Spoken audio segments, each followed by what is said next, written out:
G'day friends and fans, welcome to Dave Talk Stuff. The end of marriage. The digital economy has changed everything in 2026. The modern economy is built on a lie. A lie that keeps you working for everyone but yourself. By refusing a state-sanctioned marriage contract, you are not staying single. You are reclaiming the means of production. As I've told you before, you are the means of production they wish to control. Machines don't work without you. Now it's time to stop being an exploited member of the provider class and be member of the sovereign class.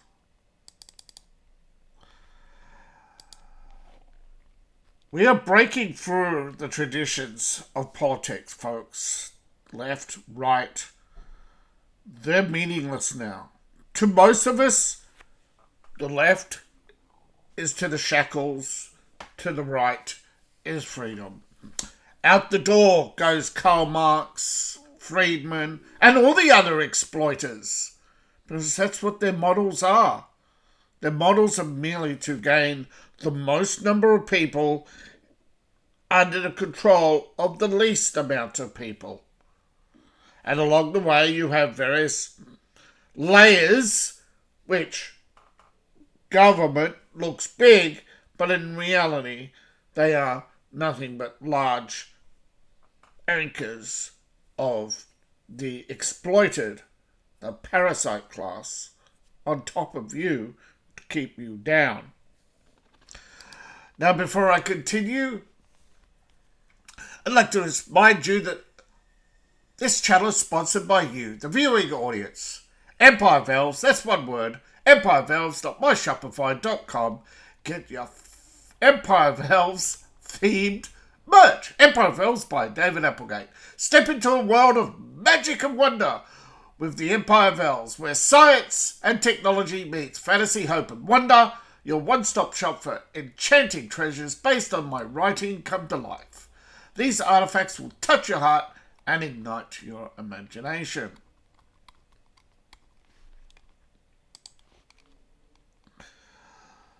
Now again, I'd like to remind you, we're breaking through the traditional barriers of left and right politics. We have all come to realize that there's a hidden purpose to the provider model, and that the economy relies on hyperproductive men to fund social security nets for those who came before us. The boomers made extraordinary wealth, yet they tap into ours through social security and our ongoing payments to them.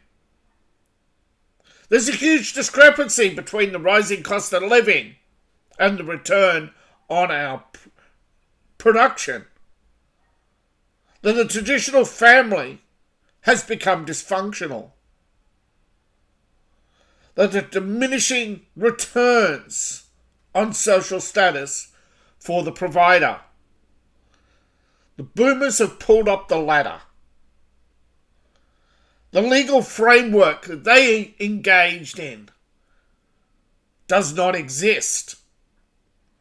State-sanctioned marriage has evolved into nothing but a wealth transfer mechanism in which the parasite class, that is the lawyers and others in systems that rely on productivity but do not themselves produce anything but paper marked with ink, fueled by hot air and the sweat off your brow.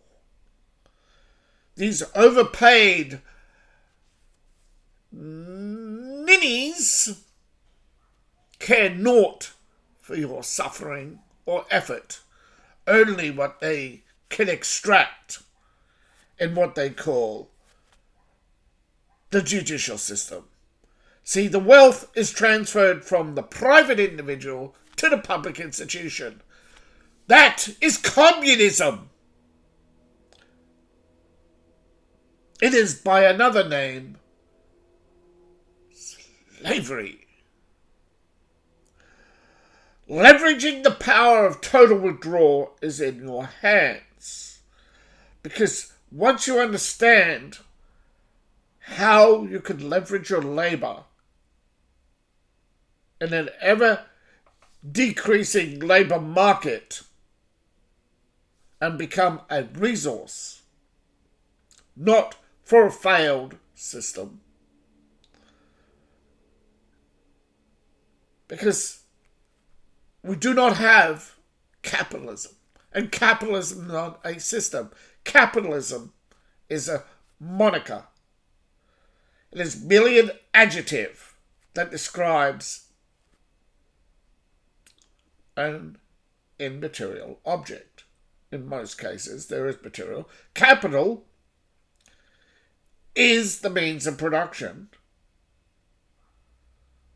Just in a short word, right? Capital, property, intellectual, physical property. Working capital, merely another way of describing money. We have added extraneous words to our system to come up with new systems so that the ordinary cannot deal with those in the know. It is so they can wink, wink, nudge, nudge at each other. It's like how lawyers often know each other across the room by that legal pose of my smug life.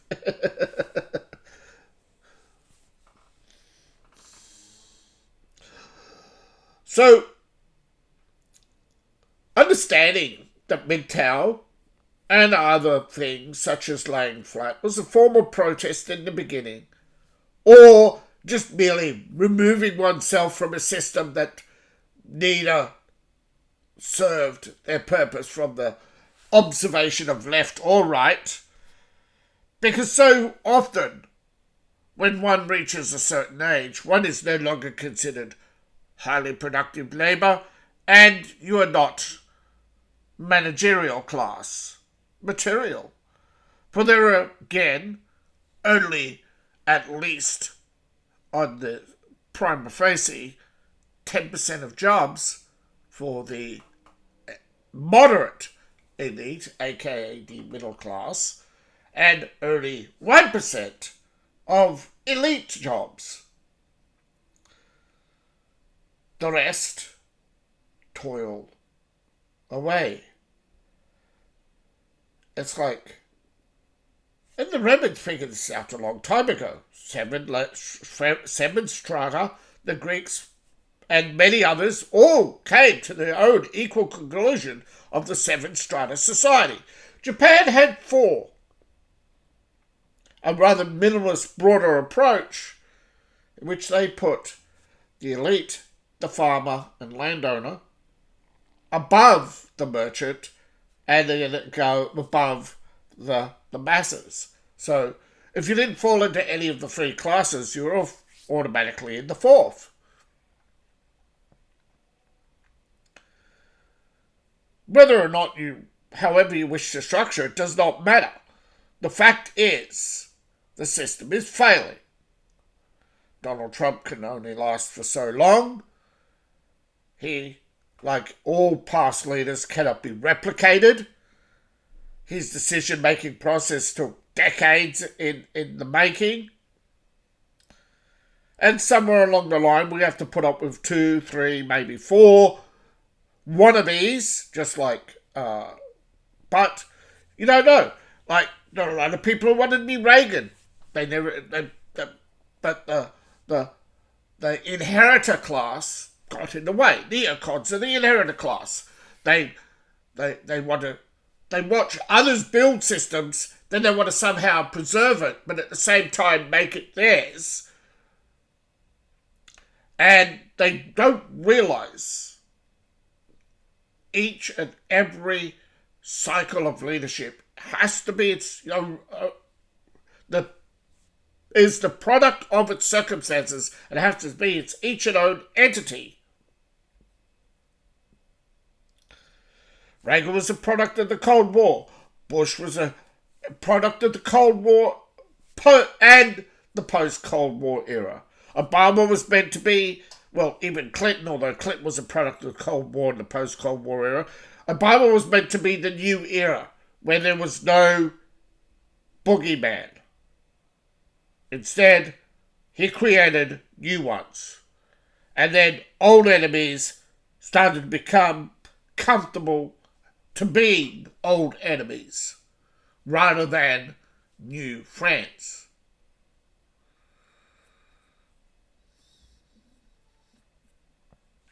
So, no matter what you do in this world, there are things well beyond our control.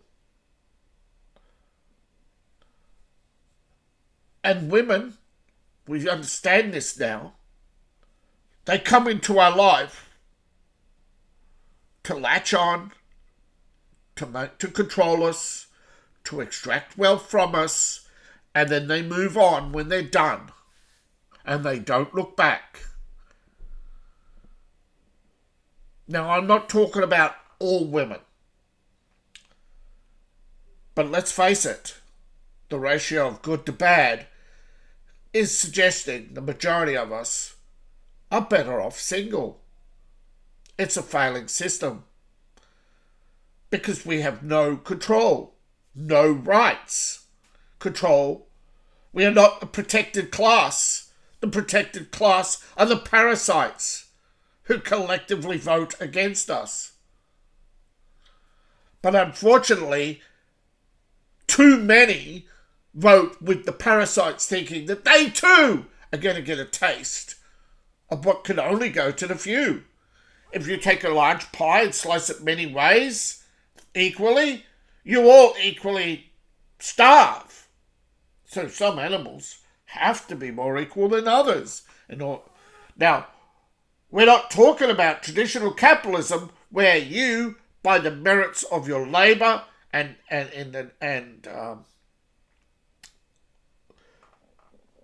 mutually beneficial, voluntarily exchanges of labour and exchange of capital, right? Labour and finances and ideas, etc. That's why we have, capital, right? So working capital is freely exchanged in capitalism.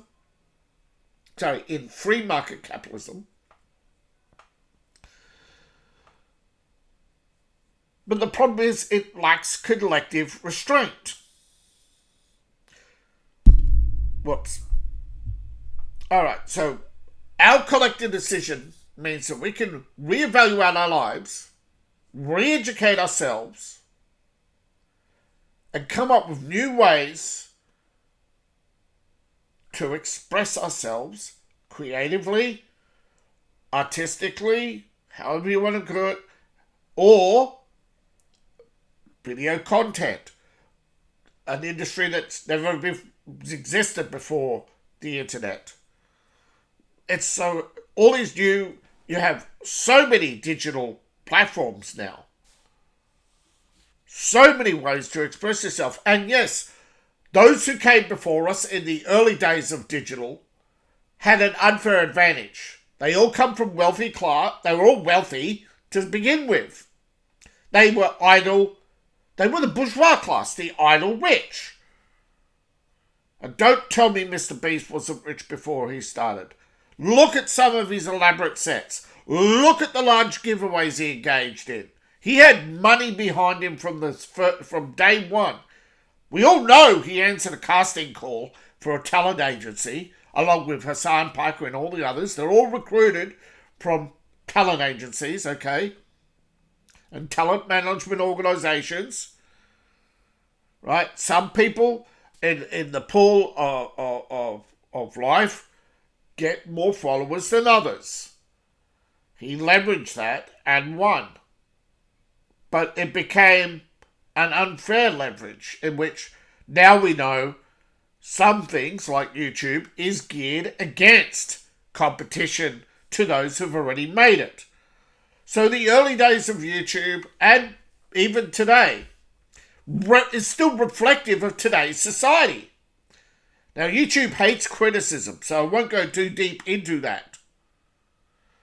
But understand, the social contract has been broken, and the value of male participation is unfairly and unequally distributed. And those who constantly complain about fairness, whether it be a Muslim or a socialist, do not believe in fairness. Those are only buzzwords they use to get you to join their side. Once they have you, there is no fairness in their system. There is no freedom in their system. It is merely to perpetuate the system that made their handful of rich, and those below them who feel powerful, and the rest are trapped in it out of fear. Just like every power structure.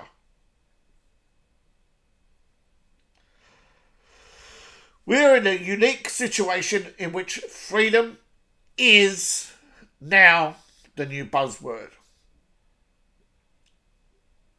And there's nothing they can do. The more they oppress labour, the more labour withdraws, the faster the system crumbles. Embracing long-term peace has brought men psychological clarity. Those who have been kicked out of the system are waking up. And as others see us waking up, they are walking away from the system and waking up. There are many things. The day the dollar dies. Now, nothing Karl Marx said was original. And that's going to hurt a lot of Marxists. And they're going to say I'm full of manure. But it's a fact. Okay? It's just redressed waffle of past unknown or rarely forgotten about philosophers, or they all go back to Aristotle and the Republic of Man, which utopia means nowhere. Okay, the whole treatise of all socialism is based on is actually a criticism of collective action. That you owe nothing to someone who gives you nothing. That's the point of utopia. You owe nothing. Your time is the most valuable commodity on the planet because it cannot be replicated and it cannot be bargained with without some sort of incentive. But that incentive has been taxed, and those who part with their capital want it back plus more. A reasonable request if the widget-based society also allowed you to earn and keep widgets, so that when you retire, you had more than enough widgets to get by. To maintain. You don't build a life. The problem is, we spend our lives building a lifestyle that when we retire, crumbles away from us at a rate of 40% per annum. And inflation that's unless runaway inflation, and then the accelerated decline of our lifestyle and our life is rapid. So we have to work, we have to study for 20 plus years, to work for 20 plus years, and get to be miserable for 20 plus years, that was based on, that's outdated. Some of us can live to 80, 90, and they want us to work to 70, hoping that we die within a decade, so they don't lose too much of their resources. Because when you die, the majority of the time, the state is hoovering up your assets. Now, today's society is fundamentally shifting. The financial market is now 30% and growing of the economy. The traditional marriage is not economically viable. Men cannot afford just the process of getting married. Women are uneconomical. Their desires, once upon a time, right, a woman was lucky to have more than a closet. Your average closet, right? You look at old furniture. Your average closet for a man and a woman was 1 foot wide. A dozen outfits at best. Enough underwear for 2 weeks was a luxury. You had to wash every couple of days. Women wore the same outfit more than once, believe it or not. They didn't have shoes for every occasion. They had shoes for around the house and shoes for going out and shoes for church. That was it. But greed and gluttony have taken over. Vanity is now the currency of women, where they engage in poppycock, where they parade around in their hats called fascinators, where they have gloves merely for one occasion and one occasion only.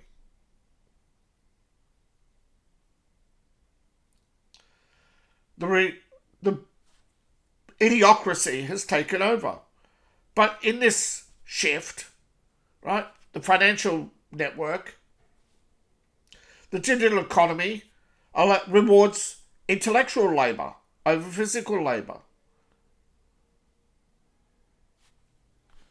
There's no longer a need for a man to have a woman in the household because she's more expensive than the maid who comes once a week.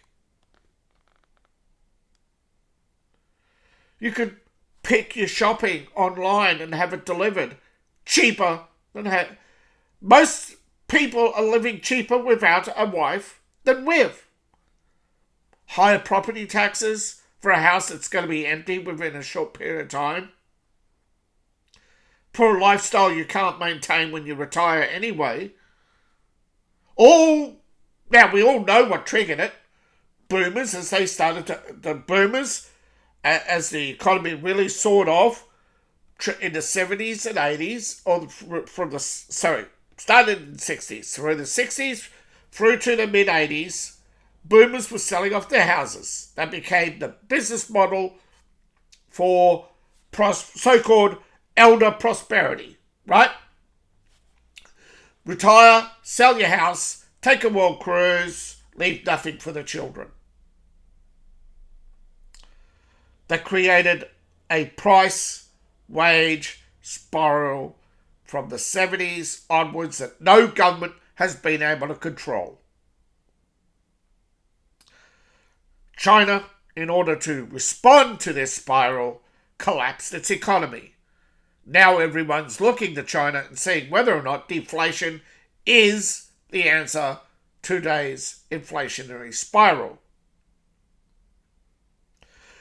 The selling the house caused for Gen X onwards to have to be forced into a 2-income requirement to keep up. But the high cost of these houses within 20 years, the high cost of houses and the high cost of marriage, the high cost of maintaining someone, even if she was working, women lived beyond their financial means and were becoming financially difficult to maintain. The house was difficult to maintain. Goods and services were no longer lasting like they did when we were kids. Remember when we were kids, we had the same TV set for 20 years. Some people had a PlayStation for over a decade, for their entire childhood. Nowadays, you buy a computer, it's lucky to last you 3 years. Physically breaks down. Televisions. People are replacing their TV sets now every year. It's out of control. The crash economy.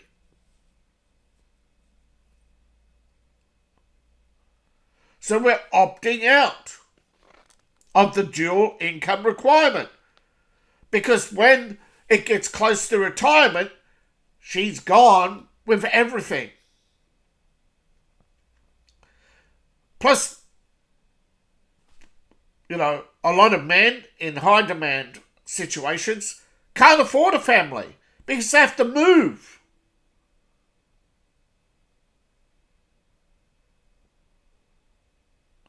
What's the point of being in a sexless relationship with someone who expects you to build everything up for them, to build a house around them, for them to take everything, and they have given you nothing?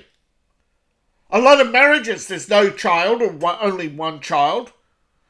And how often is that the product of selective abortion behind your back so that she has her little precious daughter in which she can live through vicariously? And how many women, and how many of you, and I know it's 4 in 10, so some of you have not experienced this, but the disloyalty that comes with a high maintenance, autonomous killing machine. The ball and chain is no more. Now there's a cost to this, but on-demand services are outsourced. Domestic labour is too expensive. Domestic labour increasingly return. Remember, remember when you have a 2 household or more, right? Whether she's working or not, you're paying. She is consuming. You are consuming. There's bills. They pile up, and for some reason, and then we all know the real reason, women consume more. They earn less. They squirrel away money. They hide their true income. They contribute less to the household. They are over-consuming on clothes, makeup, shoes, luxury goods, entertainment. So you cut the extraneous cost and somehow, yes, you have your groceries delivered. You have your laundry outsourced and a cleaning service come once a week or just once every 2 weeks. And it's cheaper than the wife. Now, yes, in most marriages, I would say, sure, there are those who are fixated on sex, and self-servicing industries are there. But I would say, right, there's a financial cost, whether or not you believe it. Most men prefer a high-quality life without a lot of call girls or that, because that is a high-cost lifestyle. But low-cost digital entertainment is keeping the majority of men happy without the financial upkeep of a woman who provides you, who doesn't even provide you with quality comfort or quality entertainment or quality support, because the modern woman is all self-focused, stunning and brave. But I would say the majority, for now, it's financial risk. It's not worth it. You build everything up, and you've seen your fathers get divorced, you've seen your brothers get divorced, you've seen your uncles get divorced, you've seen now grandparents getting divorced, and you're just saying, I'm not signing up for that. Now, yes, women are panicking, and there are those who walked away as well, out of the men, right? Women, they want to reclaim their autonomy. So we walked away. We said, okay, you can be autonomous. We all know that was a lie, but we're not going to play their games, right? Everything that comes out of a feminist's mouth is manipulation. You look at Jane Fonda. She's screaming that men won't get married. She's fuming at the mouth. All these single men voting for Donald Trump. You're anti-family. It's like, bitch, you spent the last 60 years of your life being anti-family. See, the entire system is incentivized initially towards family. So we had families. We felt productive. But they took away all the incentive. They took away the love.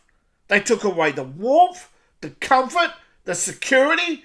When you retired, a younger wife was supposed to take care of you. You realise that if you married someone your age, what are you going to do? You're two old farts sitting there dying on the couch because neither of you got anyone to take care of you. That's why so many of our grandparents were in nursing homes. And what did they do? Bleed the system like prisons. Bleed the system of multiple times. So you think about it. $80,000 a year per person in care. That's more than our wages. It's an impossible system to sustain because it's greater than our income.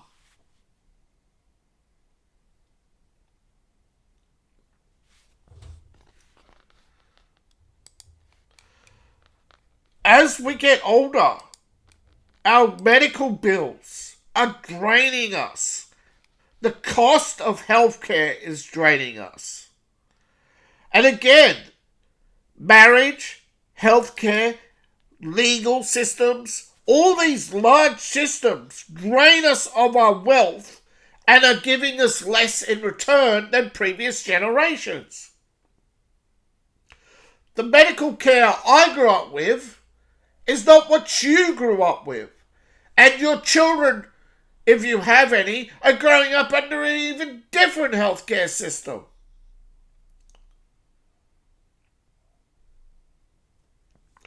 My medical bills when I was a kid were negligible. My mother could afford medical and emergency out of, I had a split skin on my skull from falling when I fell out of a tree and hit something. Don't remember. All I do remember is having stitches being put in my hair, and my mother handing the doctor a $20 bill, which was the first time I'd seen, a $50 bill. It's the first time I'd seen a 50. Going to the grocery store was just two 20s. Going out was a $5 in the petrol for the car. Her car payments was probably a 50.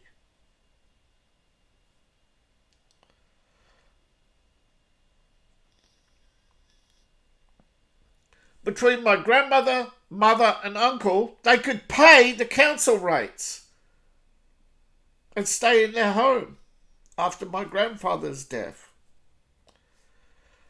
somewhere along the line, those who, as the number of economic opportunities decreased, those who were making a lot of money wanted more. Lawyers, doctors, financiers. So they created high runaway inflation. Started in the 70s. Right? They can't blame, and they've been doing it ever since. Blame a war, put up the prices. Blame a war, put up the prices. Because in a free market, it's whatever the market can bear. And if you can't bear it, there's no political pressure you can bring because you don't have economic power. And collective bargaining is controlled. The unions control collective bargaining. Everywhere you look, there's always an institution that only exists for itself that controls something. So we control our labour now. And we will watch as unions shrink, as private hospitals shrink, as public hospitals shrink, as they have to now deal with the fact we are turning to every alternative we can. And they are panicking. They're in such turmoil right now. They've engaged every think tank to try and figure out how to bring us back to the plantation. So their response for now is to flood us with people who will oppress us willingly from country, because most of you know, those who come are willing lapdogs of systems, willing participants in the great scam, hoping that they will rise to the top. They are willing to undercut you at every step, but the system will turn against them because the system is greedy, the system is narcissistic, the system is unkind, unwavering, and from generation to generation, the psychopaths just keep on manipulating. And the more we resist, the more we push these third worlders, or whatever you want to call them. They won't last long. Because they won't do the hard work. They want the good life, right? They all come thinking they're going to be Google's next CEO or Apple's next CEO or whatever. But these big corporations are systems, and those systems rely on the hyper-productive, not the scammer or the lazy or the cost cutter or the insecure or the vain or the whatever you want to call it, right? The gluttonous, the greedy, the envious. You have, for every, engineer, you have 100 wannabes who don't do their work. And that's why our system is collapsing. Because all the boomers did see, oh look, there's a country over there, let's move in, let's open up branch offices, let's increase production. Oh, that didn't work. Well, let's go here, let's go there, let's go. So, yeah, everything was fine until globalization.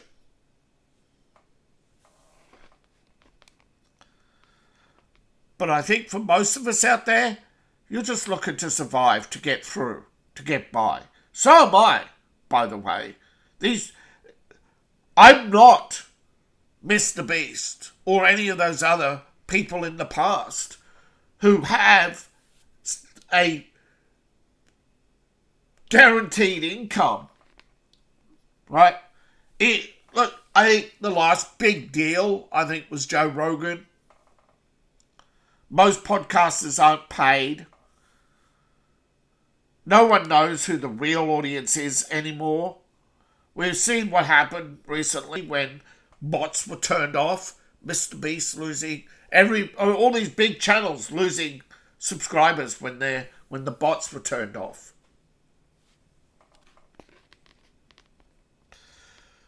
Twitch, unsustainable business model. Who knew? Oh yeah, everyone. Whether you like it or not, YouTube is turning into a subscription-based model. And they are going to start judging us, already started judging us, by how many subscribers we attract. So if you want to see more of this content, you have to subscribe.